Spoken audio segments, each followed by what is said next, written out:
Ce matin, nous devrions faire cette manifestation à l'esplanade du Palais du Peuple. On nous a interdit l'accès.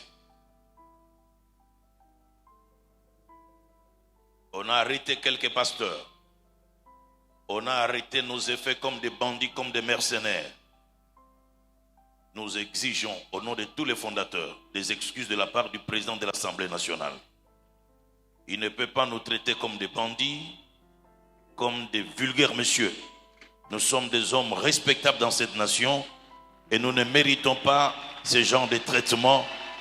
Et nous demandons au président de l'Assemblée nationale de présenter des excuses à tous les pères de l'église de Réveil et à toutes nos églises. Parce qu'il ne peut pas faire ça à un prêtre catholique, ni à un pasteur protestant. Nous exigeons des excuses de sa part. Parce qu'il a fait sciemment et il a dit qu'il n'allait pas ouvrir l'enclos de l'esplanade. Nous avons droit au respect et à la considération. Je ne pense pas qu'il puisse faire ça à un prêtre catholique, à un pasteur protestant. S'il ne présente pas les excuses, le Dieu que nous prions s'occupera de lui et de sa famille.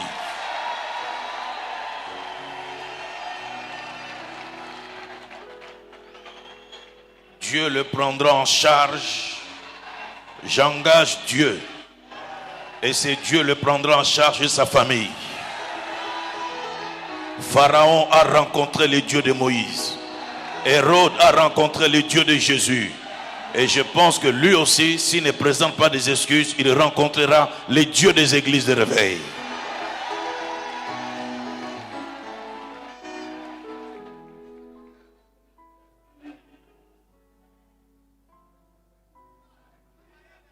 Nous avions élu quelqu'un pour conduire notre église, mais aujourd'hui, il s'est détourné des pères en nous traitant des imposteurs, en nous traitant des satanistes, en nous traitant des féticheurs, des immoraux. Voilà pourquoi les pères fondateurs, lors d'une réunion, lui ont dit en face: nous te retirons notre confiance. Il a falsifié nos statuts, il a changé nos statuts sans notre accord. Il a enlevé nos noms sur nos statuts. Voilà la raison pour laquelle nous l'avons destitué et porté notre confiance dans la personne de Paul David Olanki.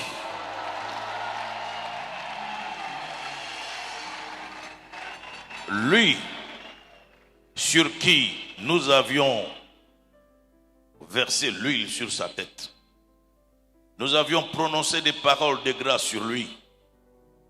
C'est aussi lui qui s'élève contre nous pour nous manquer de respect, pour envoyer des policiers brutaliser les pasteurs, parce qu'il s'est dit, il est avec le chef de l'État. De la même manière que Saül, qui a été oint par Samuel, par sa désobéissance, son pouvoir a été déchiré. Je déclare du haut de la chair, le pouvoir que nous avions donné à Dodé Kamba, nous le déchirons aujourd'hui. Nous le dépouillons spirituellement. Il n'a plus le pouvoir de nous engager. Il n'a plus le pouvoir de parler en lieu et place de nous tous ici. Son pouvoir est déchiré. Son trône est déchiré. Et cela est un acte spirituel et prophétique. Que cela soit ainsi. Et si tous les hommes de Dieu et tout le monde ici présent est d'accord, nous disons Amen. Merci.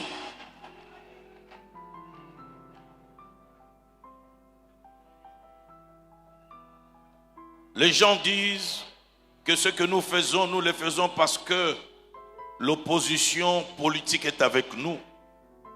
Les gens disent que ce que nous faisons, c'est parce que nous cherchons l'argent. Les gens disent que ce que nous faisons, nous le faisons parce que il y a une main noire derrière nous. Mais je voudrais dire du haut de la chair, nous n'avons aucun contact avec un homme politique. et aucun homme politique n'est derrière nous. Nous n'avons reçu l'argent de personne. Mais tout ce que nous avons fait, nous avons voulu sauver notre église et sortir notre église de l'emprise d'une seule personne. Nous respectons les autorités établies. Nous prions pour les autorités établies. Nous prions pour le président de la République. L'église n'est pas dirigée par une opposition politique. Que personne ne vous trompe. Ce que nous avons fait en âme et conscience, parce que nous voulons le bien-être de notre église. Donc, il n'y a pas de main noire. La seule main qui est sur nous, c'est la main de Jésus-Christ.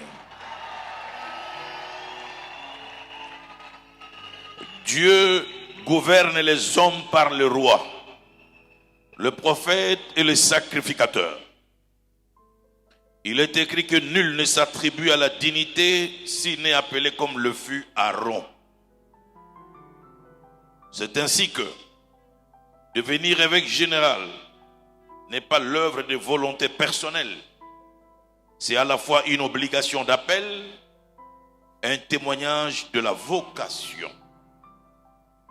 Un évêque général, comme Paul David Olangui, dans la théologie charismatique, c'est un ministre de culte et de la parole d'un rang supérieur, ayant les témoignages apostoliques et pastoral éprouvés.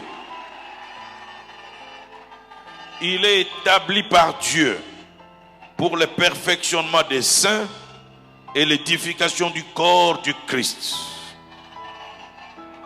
Un évêque général, il est rempli du Saint-Esprit. Il est rempli de sagesse. Son témoignage dépasse les limites de son lieu de vie. Il est irréprochable, mari d'une seule femme, sobre, sensé, sociable, hospitalier et apte à l'enseignement. Il n'est pas cupide, ni égoïste.